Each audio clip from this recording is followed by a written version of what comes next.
자, 이번 시간에는 LED 회로를 설계해 보겠습니다. LED는 전자 회로를 제작할 때 중요한 의미를 가집니다.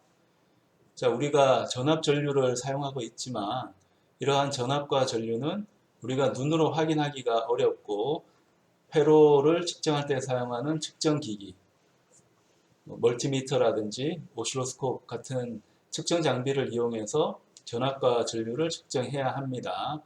하지만 이러한 측정 장비 없이도 전류 흐름을 우리가 쉽게 알 수가 있는 그런 장치가 있는데요. 그게 바로 LED라는 장치입니다. LED는 발광 다이오드, 그러니까 빛을 내는 다이오드입니다. 그러니까 동작 원리는 다이오드하고 굉장히 비슷합니다. 하지만 빛을 내기 때문에 특별히 이름을 다이오드라고 하지 않고 LED, Light Emitting Diode라고 합니다. 이 LED는 빛을 내기 때문에 빛은 색깔이 굉장히 다양하죠.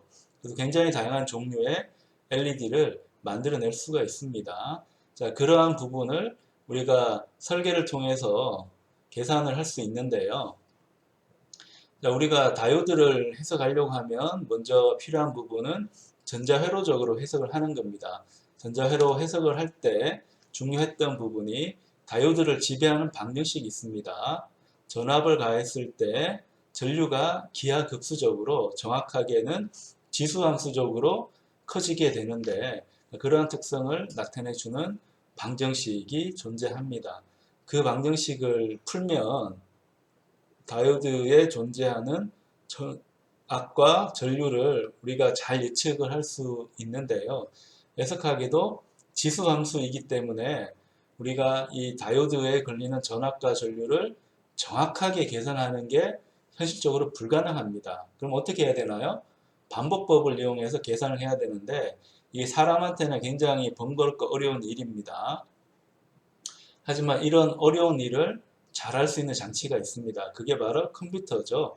컴퓨터로 계산을 하게 되면 우리가 수학적으로는 지수함수가 들어간 방정식을 정확하게 풀어내는 게 불가능하지만 반복을 이용해서 공학적인 의미에서는 정확한 답을 찾아낼 수 있습니다. 그러한 게 LED 회로 해석에 녹아 들어가 있는데요. 컴퓨터를 활용해서 LED를 해석을 해 보도록 하겠습니다. 자, 그래서 우리가 스파이스라고 하는 컴퓨터 소프트웨어를 활용하면 수학적으로 푸는 게 불가능한 다이오드 방정식을 편하게 계산을 할 수가 있습니다. 자, 어떻게 할지 우리 한번 해 보도록 합시다. 자, 우리 문제에서는 LED 켜는 회로를 설계하자는 겁니다. 자, 그러면 이걸 위해서 일단 퀵스를 실행합니다. 퀵스파이스를 실행해서 회로 그림을 그리게 되는데요.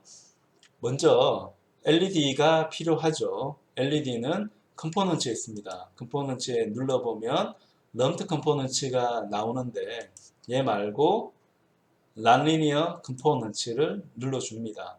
그러면 다이오드 모양을 발견할 수 있죠. 어디 있나요? 여기 있네요. 여기 다이오드 모양이 있으니까 다이오드를 갖고 옵니다. 근데 모양이 좀 예쁘지 않으니까 세로로 세우겠습니다. 자, 이렇게 세로로 세우고 뷰 올에서 정확하게 봅니다. 우리가 수업 시간에 봤던 다이오드 심벌이 그대로 들어가 있음을 볼 수 있습니다. 어차피 우리가 사용하는 LED는 특성이 다이오드 특성이기 때문에 이런 다이오드로 해석을 하더라도 큰 문제는 없습니다. 그러면 이 다이오드를 해석을 해야 되는데 먼저 이 다이오드의 에너지를, 전력을 공급을 해줘야 되죠. 전력은 누가 공급하나요? 전압원이 공급하죠. 전류원은 현실에서 존재하지 않기 때문에 전압원을 인가를 해줘야 됩니다. 그러면 콤보 박스에 가서 sources 들어갑니다. 그럼 DC 볼티지 있으니까 얘를 갖고 와서 DC 볼티지를 해주는데 1V는 너무 낮죠? 낮으니까 조금 높여서 5V 해볼까요? 5V라고 하면 여기에 있는 LED를 충분히 켤 수 있습니다. LED는 보통 컷인 볼티지가 이제 0.7V, 그러니까 LED를 켜기 위한 온 볼티지가 0.7V 정도가 되기 때문에 5V를 걸어주면 충분합니다. 근데 이 상태에서 회로를 이런 식으로 연결을 하면 좀 문제가 있습니다. 먼저 이 접지는 해야 되니까, 접지가 없어서 문제라는 뜻은 아니고요. 자, 전압으로 5V를 걸었는데 LED가 실제 필요한 거는 0.7V라고 하면 4.3V는 어디 가나요? 4.3V가 도선에 걸릴 수가 있나요? 아니죠. 그건 불가능하죠. 자, 병렬 회로이기 때문에 병렬 회로의 중요한 특징은 뭐라고 했습니까? 병렬 회로는 여기 있는 전압이 여기 있는 전압에 그대로 걸립니다. 그러니까 병렬 회로인 경우는 전압이 동일합니다. 여기 5V면 여기도 당연히 5V입니다. 근데 0.7V 걸려야 되는 게 5V가 걸리면 어떤 일이 생길까요? 얘는 다이오드이기 때문에 일반적인 저항 회로랑은 다릅니다. 저항이라고 하면 0.7의 약 한 7배가 4.9V니까 전류가 원래보다 한 7배 정도만 더 많이 흐르니까 전류가 좀 많이 흐르네 라고 할 수 있지만, 다이오드는 저항이 아닙니다. 다이오드는 뭐예요? 비선형 소자이고 전류가 전압에 대해서 지수함수적으로 커집니다. 그러니까 어마어마하게 전류가 커지기 때문에 LED가 있는 상태, 0.7V가 필요한 LED에 5V를 걸면 여기는 LED는 불이 켜지긴 하겠지만 얼마 못 쓰고 망가집니다. 전류가 너무 많이 흐르기 때문에. 반도체 소자는 굉장히 튼튼합니다. 반도체 소자는 진공관의 문제점을 거의 완벽하게 해결을 한 아주 혁신적인 소자인데, 이렇게 튼튼한 반도체 소자도 한 가지 약점이 있습니다. 너무 과중한 전압이 걸린다거나 열이 너무 많이 발생하면 이 돌멩이로 만들어진 반도체도 망가집니다. 그래서 그걸 방지하려고 하면 뭘 해야 되겠습니까? 이 LED에 문제가 왜 생긴 거예요? 전압이 너무 많이 걸려서, 그래서 전류가 기하급수적으로 많이 흘렀기 때문에 열이 많이 발생해서 LED는 결국은 망가지게 됩니다. 그걸 해결하려고 하면 쉬운 해결책은 전류를 줄여주면 되겠죠. 전류를 줄이는 소자는 어떤 겁니까? 당연히 저항 소자죠. 그럼 여기 선을 하나 지우고 저항 소자를 가지고 오겠습니다. 저항 소자는 런트 컴포넌트에 있습니다. 이 저항 소자를 하나 갖고 오면 됩니다. 자, 갖고 와서 모양이 좀 그러니까 move component text를 이용해 가지고 약간 위로 올리겠습니다. 그 다음에 view all에서 LED 회로를 한번 보겠습니다. 자, 이렇게 해서 LED 회로가 완전하게 완성이 됐는데요. 근데 LED에서 그래도 이게 50ohm은 조금 낮으니까 우리가 보통 전압을 가해줄 때 사용하는 저항, 그러니까 전류를 제한하기 위해서 사용하는 저항은 보통 1kΩ 정도를 쓰는 상황에서 50ohm은 좀 작다는 느낌이니까 더블 클릭해서 얘를 100ohm 정도로 올리겠습니다. 자, 100ohm. 자, 이렇게 100ohm 정도로 올린 상태에서 계산을 해 봅니다. 자, 그러면 저장을 하고요. 자, 이름은 LED1이라고 해 둘게요. 자, 여기 저장한 상태에서 시뮬레이션을 해주면 됩니다. 여기서 문제가 되는 게 시뮬레이션을 뭘 할지 지정하지 않았네요. 자, 시뮬레이션을 정상적으로 하기 위해서는 시뮬레이션에 가서 DC 해석을 갖고 와야 됩니다. 자, 지금 현재 LED를 켜기 위한 회로이기 때문에 DC 해석만 하더라도 충분합니다. DC 해석만 한번 해 보도록 하겠습니다.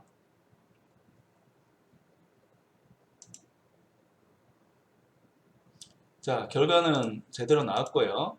실제 우리가 프로브 설정도 하지 않았고 패러미터 수입도 설정하지 않았기 때문에 뭐 시뮬레이션을 눌러본들 특별한 결과가 나오지는 않습니다. 자, 이 결과가 나오기 위해서는 Calculate DC Bias, FAC 하키인 Calculate DC Bias를 눌러줍니다. 그럼 어떤 결과가 나오나요? 이 다이오드에 걸리는 전압은 얼마입니까? 0.7V인지 알았는데 0.81V가 나왔네요. 우리가 알고 있는 지식이 틀린 겁니까? 그거는 아니죠. LED에 걸리는 전압은 뭐에 따라 달라지는 거예요? 전류에 따라서 달라집니다. 이 전류가 어떻게 변한다고요? 전압에 대해서 지수함수적으로 변화합니다. 그래서 이런 성질 때문에 보통은 0.7V라고 하지만 전류가 많이 흐르면 그 많이 흐른 만큼 전압이 약간 올라갑니다. 어떤 비율로? 로그함수 비율로 올라가는 거죠. 전압이 커지면 지수함수 비율로 전류가 커졌기 때문에 거꾸로 전류가 커지면 그 전류가 커진 비율만큼 전압이 이제 커질 텐데 그 전압은 로그함수 비율이겠죠. 왜냐하면 지수함수의 역함수가 로그함수니까. 그 로그함수의 특징은 작은 거는 마이너스로 굉장히 큰 값을 주는데 큰 값은 로그함수이기 때문에 조금만 증가합니다. 그래서 전류가 아무리 많이 증가해 본들 다이오드에 걸리는 전압은 미미하게 변합니다. 이런 특징 때문에 이 다이오드는 비선형 소자이면서 전력을 만들어낼 수는 없는 소자입니다. 하지만 여기에 있는 다이오드는 0.7V를 거의 일정하게 유지하기 때문에 마치 건전지, 배터리처럼 사용하는 것도 가능합니다. 자, 조심할 거는 배터리는 아닙니다. 배터리는 아니고 전압이 변하지 않는 특징만을 우리가 회로적으로 활용을 하겠다는 뜻입니다. 다이오드는 뭘로 만든다고 했습니까? 모래, 규소, 실리콘으로 만들기 때문에 유리하고 똑같아요. 모래입니다. 모래. 모래를 아무리 모아본들 배터리가 되겠습니까? 배터리 안 됩니다. 자, 배터리가 안 되기 때문에 이 다이오드를 이용을 해서 우리가 배터리 만드는 건 불가능해요. 배터리 만들려고 하면 커패시터에 전기를 충전하든가 아니면 화학 반응 이용해 가지고 전압을 만들든가 이 방법이 쓰이는 거고, 하지만 회로적으로 에너지를 공급하기 위해서 배터리가 있는 것만은 아니죠. 내가 일정한 전압이 필요한 경우도 있습니다. 그렇게 일정한 전압이 필요한 경우, 대표적인 게 레벨 시프트라고 해서 전압의 기준을 변동을 일정하게 시킬 필요가 있는 경우가 있어요. 그때는 다이오드를 활용하면 됩니다. 예를 들어 이 다이오드를 두 개를 써주면 어떻게 써요? 0.8V, 0.8V 두 개가 직렬로 되어 있으면 1.6V이기 때문에 AA나 AAA 건전지하고 비슷한 전압을 만들어낼 수가 있습니다. 자, 우리가 이 정도로 한번 시뮬레이션 해봤는데, 자, 여기에 있는 LED는 사실 시뮬레이션 할 때 다이오드로만 했기 때문에 실제적인 LED라고 하기가 어렵습니다. 실제 회로를 조금 더 잘 모사를 했으면 좋겠는데 어떻게 할까? 이게 고민하는데, 이 스파이스는 이런 기본 블록이 많이 있지만 현존하는 모든 반도체 소자, IC 소자를 집어넣는 것은 불가능합니다. 그래서 보통의 스파이스는 라이브러리를 다 제공하고 있습니다. 이 라이브러리는 현존하는 거의 대부분의 소자를 모델링을 해주고 있는데요. 자, 우리가 사용하는 퀵스파이스는 이제 무료로 쓰는 거기 때문에 이런 라이브러리 기능이 부족합니다. 뭐 공짜로 쓰기 때문에 누군가 자원봉사하지 않으면 데이터베이스를 많이 키워가고 현재 존재하는 많은 소자들을 우리가 이 퀵스파이스에 집어넣는 게 어려울 겁니다. 하지만 라이브러리 기능이 없는 것은 아닙니다. 자, 그러면 여기 한번 보면 라이브러리가 있는데요. 여기 눌러보면, 자, 왼쪽 편에 있는 탭을 눌렀습니다. 이 라이브러리를 누르면 여기에 있는 여러 리스트를 볼 수가 있는데요. 이 중에서 뭘 택할까요? LEDs, 우리가 LED 써야 되는 LEDs 눌러서 보면 infrared, red, yellow, green, blue가 있는데 infrared는 당연히 적외선이고요. 빨간색, 노란색, 초록색, 파란색 이런 게 있습니다. 어떤 색깔 택할까요? 자, 녹색 한번 택해 보겠습니다. 녹색. 이렇게 택하면 녹색이 보이는데, 자, 여기는 LED하고 여기는 LED하고 어떤 차이가 보이나요? 화살표가 하나 보이죠? 자, 화살표가 보입니다. 이 화살표는 빛을 바깥으로 낸다는 뜻입니다. 반도체부터 공기 중으로 빛을 보낸다 하는 의미. 그때 색깔은 녹색. 그럼 여기에 있는 D1을 지우고 얘를 집어넣겠습니다. 컨트롤 R 눌러서 돌린 다음에 여기다가 넣어야 되는데 이게 잘 안 들어가네요. 어떻게 할까요? 오른쪽 눌러서 Set on Grid에서 점에 맞추겠습니다. 그러면 들어가게 됩니다. 자, 그래서 녹색 LED, 그린 LED를 회로에 장착을 했습니다. 자, 이렇게 해서 Calculate DC Bias를 눌러보게 되면 아까랑 어떤 차이가 얻어졌나요? 자, 아까는 어떤 일이 있었습니까? 아까는 일반 다이오드를 썼기 때문에 우리가 알고 있는 0.7V, 0.7V보다 조금 더 높은 0.8V 정도가 다이오드에 걸렸는데 지금 초록색 LED를 사용하니까 전압이 훨씬 올라갔습니다. 왜냐하면 일반적인 다이오드는 스위치만 쓰기 때문에 에너지가 그렇게 높을 필요 없잖아요. 그래서 통상적인 반도체 소자에 해당하는 0.7V, 그러니까 디플레이션 리전 때문에 생기는 0.7V 전압 정도만 가해주게 되면 포워드 바이어스가 걸려서 캐리어가 잘 이 정션으로 밀려 들어가서 전류 흐름을 만들어주게 됩니다. 그게 0.7V 정도 된다는 건데 LED는 빛을 내기 때문에 그것보다는 더 많은 전압이 필요합니다. 그러니까 전력이 더 많이 필요하다는 거죠. 그러니까 보통은 통상적인 LED보다 한 2배, 3배 정도 많은 전압이 필요합니다. 그러면 1.4, 2.1 이런 것들, 2.8 이런 전압이 이제 필요하고요. 이 색깔에 따라서도 알 수 있는데 색깔에 따라서 에너지가 높으면 높을수록 전압이 더 많이 필요하니까 빨간색 전압이 더 많이 필요할까요? 파란색 전압이 더 많이 필요할까요? 어떤 게 에너지가 높습니까? 무지개를 생각하면 되죠. 빨주노초 파남보기 때문에 빨간색은 에너지가 낮고 보라색은 에너지가 높습니다. 자, 그래서 이 그린이 2.7이라고 하면 파란색을 쓰면 전압이 얼마 정도 걸릴까요? 블루를 쓰면, 자, 블루 한번 써보겠습니다. 자, 블루를 얘도 셋온 그리드 해서 블루를 쓴다면, 자, 이제 핫키 쓰겠습니다. F8 누르면, 자, F8을 누르면 3.3V 정도.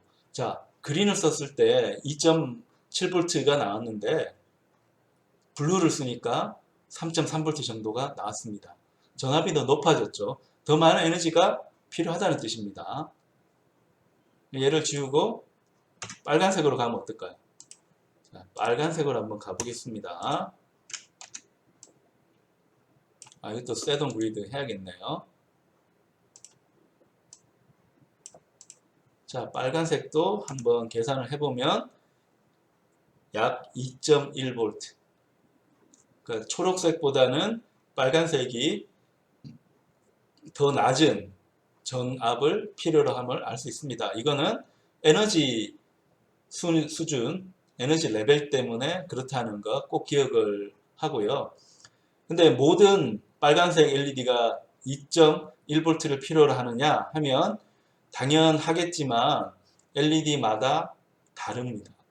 다르고, 그리고 이 소자마다 다르고, 현재 상황 따라서 다르고, 전압 따라서도 다르고요. 예를 들어 이 전압을 4V로 한번 낮춰볼까요? 자, 4V로 낮추면 전압이 약간 변화함을 알 수가 있습니다. 자, 그래서 이건 경우마다 다르기 때문에 우리가 이 머리로 간략하게 이제 계산할 때는 대략적인 값만 얻으면 되는 거고, 정확한 값은 누가 만들어 주는 거예요? 정확한 값은 스파이스를 이용해서 활용을 해주면 됩니다. 근데 우리가 사용하는 이 퀵스파이스는 무료로 이제 쓰다 보니까 LED 종류도 다양하진 않고 색깔로만 이제 되어져 있고요. 그러니까 그런 문제는 좀 있는데 무료니까 우리가 감사하면서 이제 쓰고 있는 거고, 이제 상용 스파이스에는 LED 소자마다 특성들이 또 약간씩 다르기 때문에 그러한 특성을 다 보정을 해서 DB로 공급을 해주고 있습니다. 자, 그걸 우리가 알면 되겠고, 그 다음에 LED이기 때문에 좀 재밌는 걸 한번 해볼게요. 자, 이 LED에 우리가 4V를 인가했는데 만약에 AC를 인가하면 어떻게 될까요? AC. 그러니까 여기에 있는 DC 볼티지 지우고 AC 볼티지를 집어넣으면 어떻게 될까요? 자, 여기 컴포넌트에 가서 보면 sources라고 있잖아요. 자, 얘를 누르면 우리가 지금까지 DC 볼티지를 썼었는데 AC 볼티지를 한번 써보겠습니다. AC 볼티지 쓰는데 우리가 회로 이론에서 배웠던 심볼하고 이제 같은 모양임을 알 수가 있습니다. 태극기 모양 있는 거 이제 알 수가 있고, 더블 클릭해서 들어가면 아까처럼 전압을 5V로 넣겠습니다. 그 다음에 중요한 게 주파수입니다. 주파수 1GHz로 되어 있는데 이게 너무 빨라요. 그래서 우리 천천히 봤으면 하니까 한 10Hz 정도로 바꾸겠습니다. 그리고 이러한 그림이 회로도 그러니까 스키매틱에 나타나는 게 좋으니까 밑에 Display in Schematic을 누르겠습니다. 그래서 OK 눌러보고요. 그럼 10Hz를 주는 건데, 자, 이 경우에 얘는 AC입니까? DC입니까? 당연히 AC죠. 근데 그걸 DC로 시뮬레이션 할 수 있을까요? 당연히 못합니다. 그럼 어떻게 해야 될까요? 새로운 시뮬레이션을 가지고 와야겠죠. 누굴 갖고 오는가 하면 여기 시뮬레이션스 가서 옆에 보면 트랜지션 시뮬레이션이라는 게 있습니다. 그러니까 트랜지션 시뮬레이션은 이제 과도 응답, 시간에 대한 이제 변화를 추구하는 그런 응답 특성을 우리가 볼 수가 있습니다. 그러니까 더블 클릭해서 들어가면 0초부터 얼마까지 볼까요? 그러니까 10Hz라고 하는 거는 1초에 신호가 몇 번 바뀐다는 겁니까? 10번 바뀌죠. 주기는 그러면 10분의 1, 그러니까 0.1초가 하나의 주기가 됩니다. 그러면 0부터 1초까지 한번 볼게요. 그 다음에 계산은 좀 촘촘하게 해볼까요? 한 300일 이 정도로 한번 해볼까요? 자, 이렇게 해서 계산을 한번 해보겠습니다. 자, 이렇게 해서 이제 계산을 한번 해보겠고요. 그 다음에 이 계산 결과를 보려고 하면 뭐가 필요합니까? 프로브가 필요하겠죠. 이 프로브를 써서 볼티지 프로브를 갖고 오겠습니다. 자, 얘는 이름을 VLED라고 붙이겠습니다. LED를 측정하기 때문에. 그 다음에 전압은 측정할 때 반드시 어떻게 돼야 됩니까? 병렬로 측정이 돼야 되니까 그라운드를 연결하겠습니다. 그럼 얘는 어떤 뜻입니까? 여기 전압을 재고 그라운드는 여기 있으니까 따라와서 여기 전압을 재니까 D1 다이오드 위에 있는 전압과 D1 다이오드 아래에 있는 전압. 그 말은 다이오드에 걸리는 전압을 측정하고 있다 하는 거고요. 자, 그 다음에 우리가 이 다이오드 특성을 보려면 내가 가해주는 이 전압원도 같이 한번 그려보면 좋겠습니다. 어떻게 할까요? 당연히 볼티지 프로브를 갖고 오면 되는데 내가 측정하려고 하는 방향이 얘랑은 반대 방향으로 붙어야 되잖아요. 이쪽이 플러스고 옆에가 이제 접지가 돼야 될 테니까 어떻게 할까요? 오른쪽 누르면 미러가 있습니다. 미러가 y-axis 있으니까 얘를 가지고 측정하면 되고 아니면 위쪽에 툴바에도 있으니까 얘를 눌러서 이 x축에 대칭을 해주면 되겠습니다. 얘는 이름을 vin이라고 하겠습니다. 다음으로 이 볼티지 프로브의 단자 연결 안 되는데 연결해야 되니까 자, 이렇게 한번 해 보겠고요. 그 다음에 이 다이오드 회로에 흐르는 전류도 한번 볼 필요가 있겠죠. 자, 전류도 한번 봐야 되니까 이거 살짝 당겨서 전류를 넣을 수 있는 프로브 공간을 만들겠습니다. 여긴 끊어주고 커런 프로브를 여기다가 딱 연결을 하겠습니다. 얘는 이름은 CLED라고 할까요? 자, LED에 흐르는 전류 를 계산할 수 있도록 만들었습니다. 자, 이렇게 해서 한번 계산을 해 보겠습니다. Simulate 눌러서 계산을 합니다. 자, 계산 결과를 봐야 되는데 자, 여기 다이어그램에 가서 Cartesian이라는 다이어그램을 만들어내겠습니다. 어떤 거 볼까요? 자, 나는 이 Vin에 걸리는 전압을 VLED에 걸리는 전압을 보고 싶은데 전압이 몇 개입니까? 두 개잖아요. V도 있고 VT도 있는데 Transition Response 그러니까 과도응답을 보고 있기 때문에 이 VT를 보는 게 맞겠죠. 더블 클릭해서 VT를 한번 봅니다. 그래서 OK 누르게 되면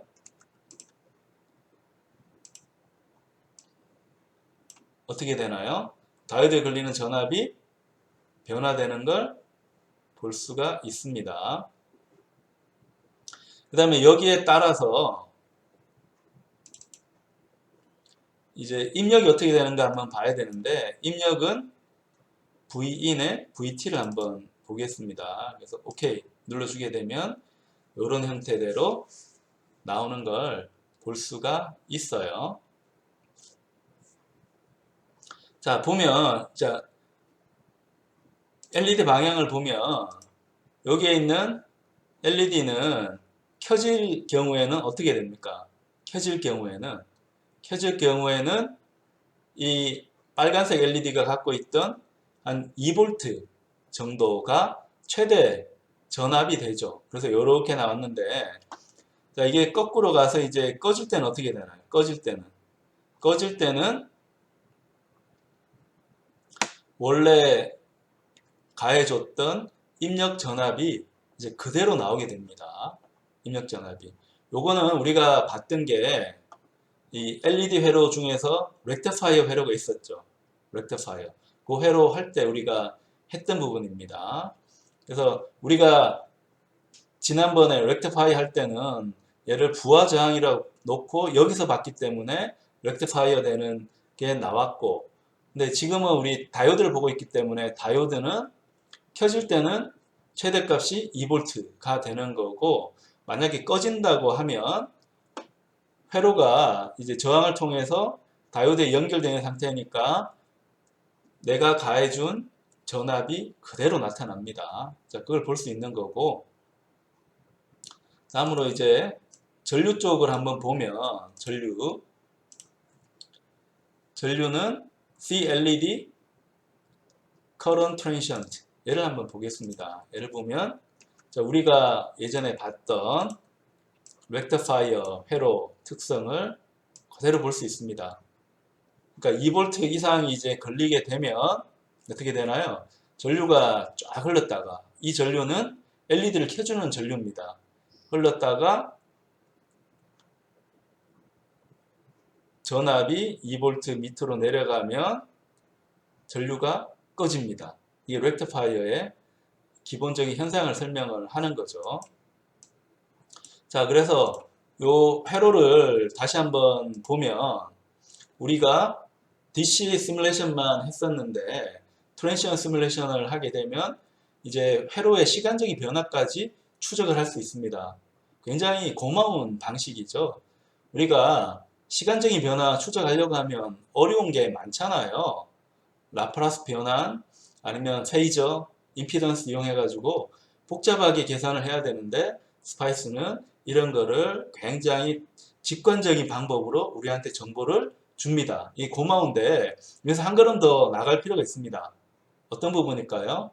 자, 이 결과가 뭘 의미하는지 자, 그림 그려서 결과가 나오는 거는 누구든 할 수 있는데 설명을 해야 된다는 겁니다. 전류가 왜 잘리는지 렉터파이어이기 때문에 잘리는 거고 여기는 전압이 2V로 고정이 돼 버렸네. LED에 빨간색 LED의 컷인 볼티지가 2V이기 때문에 마이너스 전압은 왜 그대로 나왔을까? 회로가 끊겼기 때문에 입력 전압이 그대로 나온 겁니다. 이런 거를 설명하고 이해할 수 있어야 합니다.